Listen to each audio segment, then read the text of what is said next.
Eu tava pensando aqui agora em o que é viajar sozinho. Como eu encaro isso, né? Como é que eu posso te transmitir alguma coisa que talvez te ajude a pensar sobre isso e a ver se é o que você quer? Então eu vou usar o meu exemplo. Quem leu o diário, principalmente as 2 primeiras histórias do diário, que é quando eu faço um resumo do que foi aquele 1 ano me preparando para essa viagem, e lá nesses textos eu comento sobre quais são as minhas motivações para ter saído de casa, ter deixado as minhas coisas, toda a minha vida muito estável que eu tinha no Brasil para fazer essa viagem. Eu fiquei dos meus 15 ou 16 até os meus 27 com essa minha primeira namoradinha. A gente aprendeu tudo junto, a gente cresceu junto, evidente. A gente ficou 11 anos junto, cara. Foi 11 anos. Eu sei, é tempo pra caralho. E nesse período da minha vida, pós-adolescência, eu comecei a trabalhar. Imagina, eu consegui comprar o meu primeiro apartamento. Eu comprei o meu primeiro apartamento com 23 anos. Eu era muito bom no que eu fazia e era muito dedicado. Capítulo 1. Vou contar quantas vezes ele vai fazer isso durante o resto da viagem.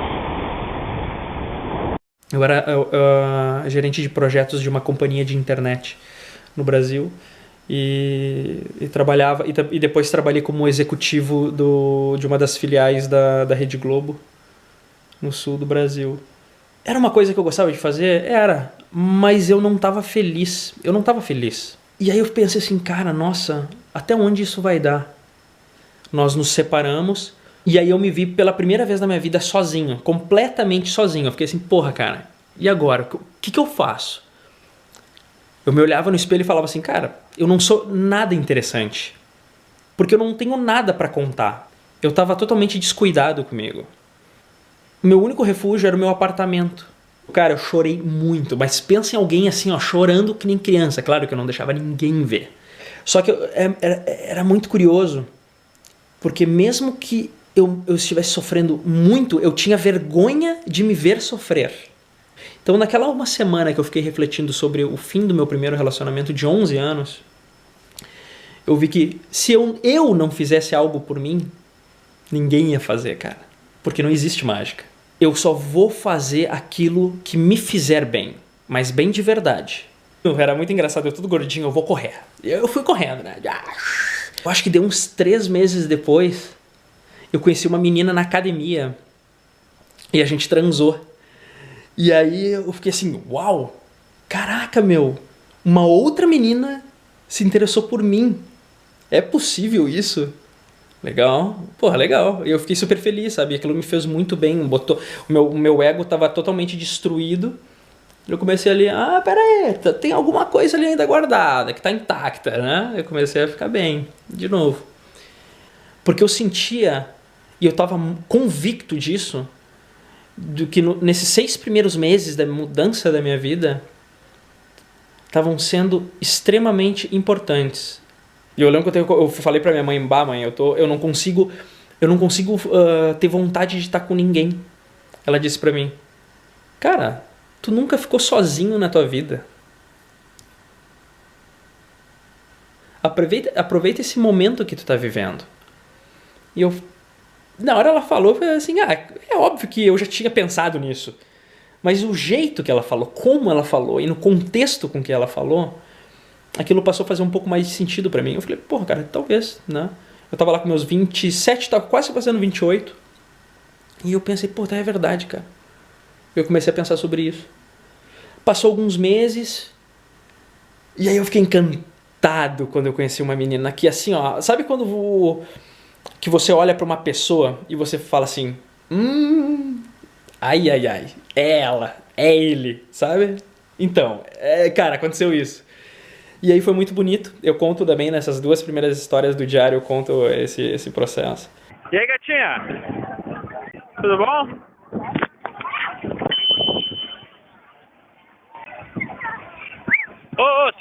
Você vem sempre aqui? Sempre vem andar de bike aqui? Que momento. Para isso, porra.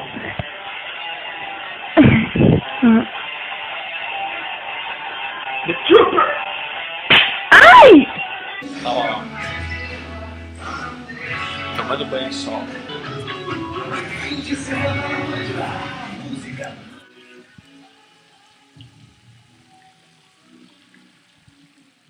Ela entrava no apartamento, ela pegava e largava as coisinhas dela por tudo, ia fazendo a bagunça dela. E eu ficava olhando e eu tava totalmente apaixonado, sabe? Eu tava apaixonado pelos detalhes e eu ficava assim, cara, que é isso? E aí que eu percebi, eu falava assim, cara, nossa, eu acho que eu mudei. Eu mudei nesses últimos 11, 12 meses que eu fiquei solteiro, né? E a gente trabalhou junto e a gente fez acontecer. A gente não precisou de muito esforço porque tava... A engrenagem ali tava... Elas estavam bem encaixadas. Eu acho que a gente tinha os mesmos objetivos de vida. Na mesma fase de vida. As prioridades caminhavam para a mesma direção. E isso é muito importante. Mas aí chegou um dia que eu tive que pegar um voo de Porto Alegre para São Paulo para uma reunião que ia começar... A reunião ia começar bem cedo, tipo umas 10 da manhã. Eu saí de Porto Alegre, cheguei em São Paulo, entrei na reunião e lá pelas 2 da tarde eu já estava voltando para Porto Alegre. Eu surtei dentro do avião, eu surtei. Eu estava na poltrona sentado, a poltrona 25B. Eu nunca vou esquecer esse número com essa letra, 25B. Eu estava sentado nessa poltrona e escutei uma pessoa falando sobre uma viagem. Era uma pessoa jovem falando sobre como uma viagem que ela tinha feito para a Ásia. Na hora fez assim, cara. Fez cara, o que eu estou fazendo da minha vida? Foi a pergunta que eu me fiz. E eu comecei a tremer e eu me senti profundamente inquieto, muito inquieto. O meu ritmo cardíaco acelerou a um nível que eu queria sair do avião. E o sentimento que eu tinha dentro de mim falava, é agora, cara, é agora. Dentro daquele avião, em agosto de 2013, eu falei pra mim, eu nunca fiquei sozinho na minha vida. Eu nunca experimentei nada sozinho. Eu poderia estar dentro do meu apartamento, eu poderia estar na casa da minha mãe, sozinho lá, fazendo alguma coisa. Eu poderia estar correndo meia maratona, com meu fone de ouvido, sozinho. Mas isso não é estar sozinho. Porque no final das contas, eu sempre tinha alguém no meu lado. Se eu estivesse passando por algo difícil, por mais que eu fosse um cara super orgulhoso, eu tinha em quem me abraçar. Eu tinha em quem correr. Então, eu tomei a decisão. Mais do que querer conhecer Paris, mais do que querer conhecer todos os países possíveis no mundo, eu queria realizar uma aventura minha. Eu queria realizar algo que eu falasse assim, caraca, Aldo, tu tem uma história, cara. Tu tem algo que é teu. Tu tem algo que um amigo teu vai falar assim, Aldo, vamos lá para um bar, cara. Vamos sentar e vamos conversar. Algo que uma menina queira olhar para você e ver algo de especial, sabe? Algo de diferente, algo que agregue a vida dela, algo que tu agregue a vida dos teus amigos, algo que tu possa, você mesmo, olhar por cima dos ombros e ver assim, ó, porra, cara, pelo menos eu fiz valer a pena o meu tempo. E aí eu tomei a decisão. Eu fiquei 1 ano em casa, eu me desliguei de tudo. A Laís e a gente não estava mais suportando a ideia de que em 1 ano a relação iria terminar. E é claro que a gente sofreu e vamos abreviar essa porra toda aqui. E eu fiquei 1 ano em casa trabalhando pro meu projeto. Eu trabalhei toda a minha vida profissional, eu desenvolvi projeto para os outros. E eu era muito bom nisso. Talvez não tão bom quanto eu gostaria, mas eu era bom sim. E aí eu comecei a desenvolver algo para mim. Esses 7 meses que eu saí do trabalho justamente para focar no projeto vem acontecendo muito. Um gaúcho que mora na França. Ele traduziu a minha página para francês. Então isso. Então eu consegui fazer agora. Meu site tem suporte ao inglês também e o francês, né? Que foi um presente dessa pessoa que tá me acompanhando. Aldo, o que é a bicicleta para ti? É um veículo de locomoção? É um fetiche? É uma paixão? O que significa a bicicleta para ti? A bicicleta para mim, na verdade, ela é como eu posso dizer, ela é um estilo de vida hoje, né? Nem sempre foi assim. E eu consegui passar. Eu achava tudo que era coisa pra fazer isso acontecer. Eu tinha medo do que podia vir. Eu tinha pela frente. Mas o meu medo maior era justamente de não ter vivido nada.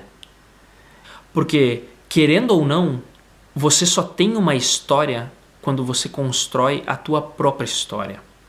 Não se trata de conhecer grandes cidades pelo mundo. Se trata tudo isso de uma grande aventura, de eu ter uma história, de eu escrever, de eu ter motivos para escrever.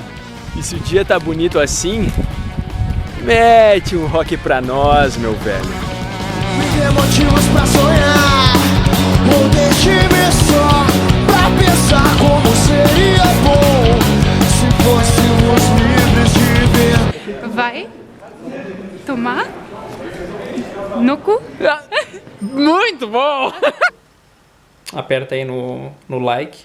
É muito importante você se inscrever, cara. A gente tem que passar o Whindersson Nunes. Nos falta, acho, uns 20 milhões de inscritos por aí. Deixa o teu inscrito aí, tá? Faz isso aqui, ó. E a gente se fala no próximo vídeo. Ó.